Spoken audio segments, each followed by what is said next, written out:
मी SI असल्यामुळे sanitary inspector diploma केला असल्यामुळे मला आरोग्यावर भर जास्त द्यायचा आहे की ती जी गटर आहेत ती मच्छर झाल्यानंतर आपण उपाययोजना करतो, पण मच्छर होऊच नये म्हणून काय उपाययोजना केली त्याच्यावर मी अभ्यास केलेला आहे. तर तो सोडवण्याचा मी प्राथमिकपणे प्रयत्न करेन. मी असंच आवाहन करेन की येत्या 15 तारखेला घराच्या बाहेर निघून सिटी हे बटन दाबून आम्हाला भरघोस मताने विजयी कराल आणि ज्यांनी कामं केलेत त्यांनाच वोट करा. हे मी कामं केलेत असं नाही, तुमच्या परिसरात ज्यांनी कामं केलेत तो निवडून आणा, हेच आम्हाला तुमची विनंती करतो.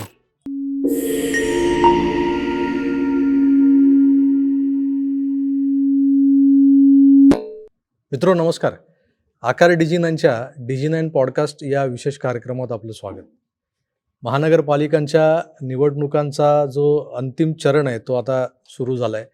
प्रचाराला रंग चढलेला आहे आणि या सगळ्या रणधुमाळीत आपण काही उमेदवारांशी गप्पा मारतोय. औपचारिक गप्पा आहेत या सगळ्या, आणि त्यांचा जो काही संघर्ष आहे आजवर जो त्यांनी केला आहे तो जाणून घेता घेता मतदारांसाठी त्यांनी काही संकल्प केलेले, ते संकल्पही जाणून घेतोय. त्यामुळे या मालिकेला आपण नाव दिलंय संघर्ष ते संकल्प. आता हा संघर्ष आणि संकल्प या दोन्ही गोष्टी जाणून घेताना आज आपल्यासोबत आहेत विनोद पाटील. वसई विरार महानगरपालिकेत जी काही आता चुरस दिसते आहे नवनिर्वाचित नगरसेवक होण्यासाठी, त्यातल्या एका प्रभागासाठी हे कंटेस्टंट आहेत. यापूर्वी म्हणजे गेल्या महानगरपालिकेमध्ये यांच्या सुविद्य पत्नी नगरसेविका होत्या. यंदा ते स्वतः या शर्यतीत उतरलेत. अर्थात विनोद पाटील यांची पार्श्वभूमी ही समाजसेवेची तर आहेच, पण राजकारणात हे घराणं कसं आलं, म्हणजे आधी त्यांच्या पत्नी, आता हे स्वतः, त्यालाही फार मोठी पूर्वपीठिका आहे. नुसतेच हे पती पत्नी राजकारणात आलेत असं नाही, तर विनोद पाटलांच्या घराण्यात राजकारण आणि राजकारणासोबतचं समाजकारण जे काही आहे ते आपण त्यांच्याकडून जाणून घेऊया. विनोदजी नमस्कार. तुमचं स्वागत. आपण यापूर्वी भेटलो होतो, तुम्हाला मी एक व्यावसायिक म्हणून मी तुम्हाला बघत होतो. तुमचं हॉटेल होतं विरारमध्ये आणि तुम्ही अनेक ॲक्टिव्हिटीमध्ये त्यावेळेला ॲक्टिव्ह असायचात, आणि ते विनोद पाटील ते थेट राजकारणाच्या या सगळ्या शर्यतीत उतरलेले, नगरसेवक पदासाठी निवडणूक लढवणारे विनोद पाटील. हा जो काही प्रवास आहे तो प्रवास समजून घ्यायचा आहे. त्याआधी मला तुम्ही सांगा की बहुजन विकास आघाडी हा वसई विरारमधला एक प्रस्थापित राजकीय पक्ष आहे. या पक्षाशी संबंध कसे तुमचे? नमस्कार. डिजी9चे पहिले आभार मानतो की मला बोलवलं, संधी दिली त्याबद्दल. माझे वडील श्री सुदाम पाटील हे अप्पांचे लहानपणापासून मित्र आहेत. त्यांचा प्रवास, त्यांचे मित्र होते ते, आणि मनलपाडा विभागात काही राजकीय असलं किंवा सामाजिक काही असलं कोणाचं, तर वडिलांचे संबंध ठेवून अप्पा तिकडे सगळे कार्य करून त्यांच्याकडून घ्यायचे. वडील BMC ऑफिसर असल्यामुळे ते कधी राजकारणात उतरले ना, पण समाजकारणात किंवा राजकारणात तेव्हा चालायचं म्हणून राजकारणाशी त्यांचा संबंध होता, आणि ते आता 30-40 वर्षापासून असंच चालत आलेलं आहे. त्याच्यानंतर मग जेव्हा महापालिकेचे पहिले टर्म्स इलेक्शन लागले तेव्हा लेडीज सीट असल्यामुळे मी मिसेसला उभं केलं. त्याच्यानंतर मी पुढे आता 10 वर्षाचा कालावधी गेल्यानंतर प्रशासक कारवाईनंतर आता मला चान्स मिळाला, आणि त्याच प्रवासाने मला हितेंद्र ठाकूर यांनी, क्षितिजदादा यांनी, आजोदादांनी उभं राहण्याची संधी दिलेली आहे. तुमच्या सौभाग्यवती जेव्हा नगरसेविका होत्या त्यांच्या खांद्याला खांदा लावून तुम्ही प्रत्येक ठिकाणी दिसायचात. म्हणजे त्या ज्या वेळेला रस्त्यावर उतरून काम करत होत्या त्यावेळेला त्यांच्यासोबत विनोद पाटील कुठेतरी दिसायचे आम्हाला. आणि हे सगळं करत असताना एक म्हणजे त्या नगरसेविका जरी असल्या तरी खरा जो पडद्यामागचा कलाकार जो आहे तो विनोद पाटील असं सगळे समजत होते. आणि त्यात काही दुमत नाही, कारण तुम्हीच सगळं काही करत होता, तुमचा प्रत्येक गोष्टीतला सहभाग दिसत होता. त्या 10 वर्षात म्हणजे भले मध्ये प्रशासकाचा जो काही काळ गेला त्यामध्ये करोनामुळे, पण हा 10 वर्षाचा काळ बरंच काही शिकून गेला असेल. तुमचा जो प्रभाग आहे आता तो भलेही तो डिलिमिटेशनमध्ये वाढला वगैरे, या प्रभागातल्या समस्या, नागरिकांच्या समस्या खूप जवळून तुम्ही अभ्यासल्या असतील. काय काय दिसतं तुम्हाला, काय समस्या आहेत तिकडे? आता बघा, माझं गावच ते असल्यामुळे मला त्याचा चांगली जाणीव आहे आणि चांगला अभ्यास आहे असं मी समजतो. की एक 2000 पर्यंत तिकडे गावकरी फक्त गावकरीच असे, एकमेकाला सगळे ओळखायचे. पण 90 नंतर जसं चालू झालं सगळं, चॉल बांधणं, बिल्डिंग बांधणं, एवढी झपाट्याने तिकडे लोकसंख्या वाढली की आता प्रॉब्लेम जितके करू सॉल्व तेवढे वाढतच गेले. कारण एवढ्या स्पीडमध्ये वाढणारी महापालिका आणि आमचा भाग, त्याच्यामुळे ज्या सुविधा कितीही केल्या तरी कमी पडत जायच्या. तरी पण आमदार हितेंद्र ठाकूर, क्षितिज ठाकूर यांनी एवढं ते हे पेलून घेतलं की आपण कोणाला कमी पडू नये, त्यांना सुविधा कशा द्यायच्या ते आम्ही चालू ठेवलं आणि ते चालू आहेत. असं आम्ही कधीच म्हणत नाही की 100% सुविधा सगळ्या मिळालेल्या आहेत आणि होणार आहेत. सुविधा आहे, जशी लोकसंख्या वाढत जाईल तसं वाढतच जातात आणि आजही आम्ही तेच करतो. आणि आम्ही कसं गावकरी असल्यामुळे आप्पांच्या मार्गदर्शनाने त्यांना जागा कशा द्यायच्या, गटरसाठी जागा कुठून सोडायची, ते सगळे प्रॉब्लेम, रस्त्यासाठी रस्ता देण्यासाठी ते प्रॉब्लेम आमच्या मार्गे ते लोक 100% सोडवण्याचा प्रयत्न करतात. नाही, मुळात कसं आहे की तुम्ही स्थानिक भूमिपुत्र आहात, तुमचे सगळेच हितसंबंधी आहेत, म्हणजे नातेवाईक आहेत, ज्याला आपण गावकी भावकी जो म्हणतो तो सगळा भाग आहे. त्या मोकळ्या जागांमध्ये जेव्हा नव्या इमारती उभ्या राहिल्या, चाळी उभ्या राहिल्या, मुंबईतला चाकरमान्यांचा लोंढा इथे येऊन वसलाय. आता जर तुमच्या मतदारसंघाची जी काही मतदारांची संख्या आहे ती जर बघितली तर अवघे 5 ते 60% हे भूमिपुत्र आहेत आणि बाकीचे जवळपास 90 ते 93% हे बाहेरून आलेले लोक आहेत. भलेही ते सगळे आपले मराठी माणसं आहेत. अशा सगळ्या नव्यानं वाढलेल्या या ज्या वसाहती आहेत त्यामध्ये नागरी समस्या सातत्याने होत्या. त्या दूर करताना तुम्ही मागच्या 5 वर्षात जी काही अशी भरीव कामगिरी करून ठेवलेली आहे, म्हणजे त्या उल्लेखनीय ज्याला म्हणता येईल अशा गोष्टी सांगताना तुम्ही काय दाखवाल? म्हणजे आता तुम्ही मतदारांना मतं मागण्यासाठी जाताय दारोदार, तेव्हा तुम्ही त्यांना काय दाखवताय की आम्ही हे केलं, आम्ही हे केलं, अशा कुठल्या गोष्टी आहेत? प्रथम तर आता नवीन ते पक्ष आता विरार वस्तीमध्ये आलेत, त्यांनी असंच निर्माण केलं आहे की कोकणी मतं त्यांचा अधिकार आहे. पण त्यांना अजूनपर्यंत हे माहिती नाही का हे सुद्धा गुजरात बॉर्डरपासून गोवा बॉर्डरपर्यंत कोकणच आहे. आणि जसं आम्ही आमच्या गावात राहायला आला, आमचे पाहुणे रावळे समजून आम्ही एकत्र त्यांना केलं आहे. मी क्रीडाच्या माध्यमातून एवढी यंग जनरेशन जमा करून ठेवलं आहे की मला नाही वाटत ईस्टमध्ये तेवढी कोणी जमा करून ठेवलं आहे. कबड्डी मंडळ असू दे, आमची 100-150 पोरं कबड्डीची दररोजची असतात. ढोल ताशा पथक 100-150 पोरं, 450-500 मुलं आमची दहीहंडीची आहेत.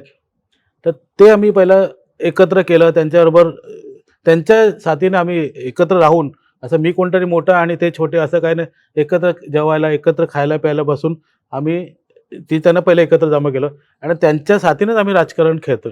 आणि त्याच्यात पण 100% राजकारण नाही, 80% समाजकारण आणि 20% राजकारण खेळतो. आणि त्यांना सुविधा आपण बघायला गेलं तर सगळे जवळजवळ रस्ते कसे द्यायचे, आमच्याकडे जे बिल्डर आले त्यांना पण सांगून की बाबा इथून रस्ता सोडायचा, ही जुनी पायवाट आहे, इथून तुला सोडावंच लागेल. हे नाले होते, ते नाले कसे सोडायचे त्याच्यावर आम्ही भर दिला आणि ते ठेवून दिलं म्हणून आज ते नाले आणि रस्ते तरी राहिलेले आहेत. नाहीतर अशी लोकं आलेले की कुठे पण जिकडे जागा मिळेल तिकडे चाले तिकडे बिल्डिंग बांधायचे. पण त्याच्यावर आम्ही थोडं वचक ठेवून थोड्या सुविधा आता त्याच्या पुढे काहीतरी करण्यासाठी बाकी ठेवलेलं आहे. जे विस्कळीत पद्धतीनं जो विकास होत होता तो तुम्ही कुठेतरी थोपवण्याचा प्रयत्न केला एक भूमिपुत्र म्हणून. ही गोष्ट प्रत्येक प्रभागात व्हायला हवी होती खरं तर. ती वसई विरारमध्ये दिसत नाही, त्यामुळे वसई विरारकडे हा लोकांचा बघण्याचा दृष्टिकोन बदलला आहे. पण तुमच्या प्रभागात हे होऊ दिलं नाही तुम्ही. हा जो विकास आहे तो विकास एक शिस्तबद्ध पद्धतीनं व्हावा यासाठी तुम्ही प्रयत्न केले. पण वॉटर गटर मीटर हे तर 5वीला पुजलेलं असतं. ह्या सगळ्या गोष्टी दूर करताना म्हणजे तुम्ही काही अशा ठोस उपाययोजना केल्यात का की पुढे 5 वर्ष अजून, एक एक टर्म तर तुमच्या मिसेसची झालेली आहे, 5 वर्ष आता तुम्ही निवडून आलात तर तुमची 5 वर्ष असतील, तर 5-5 10 वर्ष ही 10 वर्षच बघून आपण चालत नाही. याच्या पुढचीही काही वर्ष असतात आपल्या उमेदीची की आपल्याला पुन्हा लोकांना सामोरं जायचं असतं. तर त्या दृष्टीने अशी कोणती कामं आहेत की जी आता तुमच्याकडून मागच्या 5 वर्षात सुटली, पुढच्या 5 वर्षात ती पूर्ण केली जातील? लोकांना आश्वासन द्यायचं आहे तर मग तुम्ही कोणत्या गोष्टींची आश्वासनं द्याल आता? आता मी सांगत नाही मी 100% सुविधा दिल्या लोकांना किंवा सगळे प्रॉब्लेम सॉल्व्ह केले. आता प्रॉब्लेम सॉल्व्ह होत असताना पण कुठे ते डेन्स लोकसंख्या असल्यामुळे ते झालेलंच आहे. त्यांच्यातनं कसे मार्ग काढता येतील, कुठे गटर छोटे झाले आहेत, कुठे रस्ता नाही आहे अजूनपर्यंत, त्याच्यावर भर देणार आहेत. आणि एक शाळा आहे आमची, त्या शाळेतर्फे लोकांना खूप मदत करतो की फी असली नसली कमी, अजूनपर्यंत एक 10 वर्षाला कमी फी ठेवतो आम्ही. कोणी दिली त्याला टाईम देणं, त्याला सांभाळून घेणं हे आमचं कार्य सतत चालू असतं. आपल्याला माहितीच असेल की कोविडच्या काळामध्ये सर्वात जास्त रक्तदान शिबिर विरार वसईमध्ये झाली आणि त्यातलं रक्त मुंबईला कसं पुरवता येईल हे लोकनेते हितेंद्र ठाकूर यांच्या मार्गदर्शनाखाली आम्ही केले आणि आमच्या विभागात मनरेपाडा विभागात मी एकटा नव्हे, जेवढे 5 नगरसेवक होते त्यांनी सगळ्यात जास्त रक्त बाटल्या जमा करून मुंबई आणि आपल्या परिसरात त्याच्यामध्ये आमचा पण खारीचा वाटा आहे. आणि अजून आरोग्य शिबिर आमचे सतत चालू असतात. म्हणजे 3 महिन्याला तरी एक रक्तदान शिबिर आणि आरोग्य शिबिर आमचं चालू असतं.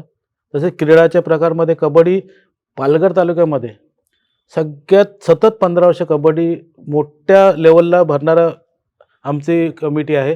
त्याचा मी अध्यक्ष आहे. आणि एवढ्या मोठ्या लेवलला कबड्डी पालघर तालुक्यात तरी कोण भरत नाही. आणि सतत कबड्डी आम्ही सतत खेळत असल्यामुळे मुलं तयार झाली आणि त्यांची आता जिल्हास्तरीय, राज्यस्तरीय स्तरावर त्यांची निवड झालेली आहे. आणि त्याचा मला भरपूर आनंद आहे की माझ्या मंडळातली मुलं एवढ्या लेवलला गेल्याने कबड्डी खेळतात. प्रमाणे आम्ही कॅन्सरग्रस्तांना आमच्या मंडळातर्फे मदत केलेली आहे. तसंच ब्रेस्ट कॅन्सर यांना मदत केलेली आहे. आणि अविरत अशी कार्यक्रम चालूच असतात आमचे. आणि ते सांगायची गोष्ट नसते, पण आता तुम्ही विचारलंत म्हणून मी सांगतो. तसंच आता मी कबड्डी ही 4 ते 6 महिने खेळली जाते. पावसाळा गेल्यानंतर ग्राउंड बनवा, हे बनवा. ह्या वर्षी तर अजून लेट झालेलं आहे. माझ्या मुलांना खूप लेट झालेलं आहे. तर मी असा प्रस्ताव टाकलेला महापालिकेला की डोम तयार करा. त्याच्यात 12 महिने कबड्डी खेळली पाहिजे. जे क्रीडा प्रकार खेळले जातात त्याच्यात एका डोममध्ये कसे खेळता येतील आणि 12 महिने मुलं कशी येते आणि आपली मुलं जी कबड्डी लीग होते त्याच्यामध्ये कशी जातील याचा माझा मानस आहे. आणि त्या स्थितीदार त्यांच्या समोर हा प्रस्ताव मांडलेला आहे. महापालिकेकडून प्रस्ताव दिलेला आहे की डोम तयार करून त्याच्यातच मॅचेस कशा होतील. आणि त्याच्यातून आम्ही असा एक कार्यक्रम तयार केलेला आहे की दरवर्षी जशी आता गोविंदा प्रीमियर लीग झाली तशी कबड्डी प्रीमियर लीग जी झाली आणि प्राईज कमी करून त्याच्यातला एक निधी थोडा बाजूला ठेवायचा आणि 12 महिने जे टॉप लेवलला मुलं खेळतात त्यांच्यावर तो त्यांच्या खाण्यासाठी, त्यांच्या खेळण्यासाठी, त्यांच्या सगळ्या ड्रेसेस वगैरे याच्यासाठी खर्च करून त्यांना 12 महिने कसं खेळून आपली विभागातील मुलं कशी वरती जातील ह्याच्यावर आम्ही भर देतो आहे. ह्या पदी विराजमान झाल्यावर मी SI असल्यामुळे, सेंट्रल इन्स्पेक्टर डिप्लोमा केला असल्यामुळे मला आरोग्यावर भर जास्त द्यायचा आहे की ती जी गटर आहेत ती मच्छर झाल्यानंतर आपण उपाययोजना करतो, पण मच्छर होऊच नये म्हणून काय उपाययोजना केली त्याच्यावर मी अभ्यास केलेला आहे. तर तो सोडवण्याचा मी प्राथमिक प्रयत्न करेन. तर हे होते विनोद पाटील. यांना राजकारणाची जी काही आवड किंवा या राजकारणातली गती ज्याला म्हणतो आपण, ती मूलतः त्यांच्या घरात म्हणजे त्यांच्या वडिलांपासून लोकनेते हितेंद्र ठाकूर यांचे ते परम मित्र आणि या गावातले भूमिपुत्र असल्यामुळं त्यांना या गावातल्या समस्यांची जाण, या सगळ्या गोष्टी आपण जर लक्षात घेतल्या तर विनोद पाटील यांचं जे कुटुंब आहे म्हणजे त्यांचे वडील असतील, मागच्या टर्मला यांच्या पत्नी असतील आणि ह्या वेळेला ते स्वतः निवडणुकीच्या रिंगणात उतरलेले आहेत. छोट्या छोट्या गोष्टी आहेत. गावात फारशा शहरासारख्या मोठ्या समस्या नसतात आणि लोकांच्या अपेक्षाही तेवढ्या मोठ्या नसतात. पण एक कालावधी लोटला ज्या कालावधीमध्ये कोविडमुळे प्रशासकीय राजवट इथे या महानगरपालिकेवर होती. त्या दरम्यान अनेक नागरी सुविधांना लोक वंचित राहिले आणि तो काळ पुन्हा कधीही वसई विरारकरांच्या काय किंवा जगभराच्या कुणाच्याही नशिबात येऊ नये अशीच लोकांची अपेक्षा आहे. त्या तुलनेत या मंडळींनी केलेलं जे काम आहे ते इथल्या मतदारांच्या समोर आहे. त्या परिस्थितीत या मंडळींनी केलेल्या कामांचा जो काही मोबदला आहे किंवा यांच्या कामाची पोचपावती देण्याची जी वेळ आहे ती आता आलेली आहे.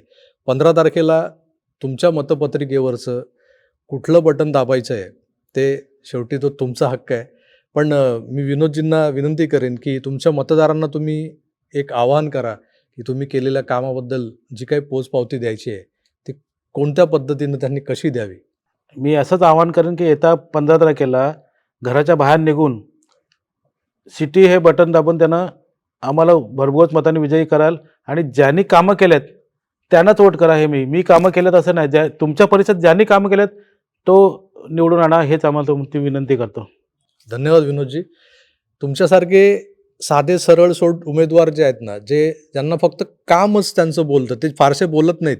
जे तुमच्या बोलण्यातलं जे काही अवघडलेपण किंवा जे काही आहे, कारण कॅमेरा फेस करणं, सभांमध्ये भाषणं करणं आणि प्रत्यक्षात रस्त्यावर उतरून काम करणं यात फार अंतर असतं. काम करणारा माणूस असाच असतो साधा सरळ आणि मतदारांनी अशा साध्या सरळ माणसांवर लक्ष ठेवायला हवं एवढंच सांगतो. तुम्हाला शुभेच्छा. धन्यवाद.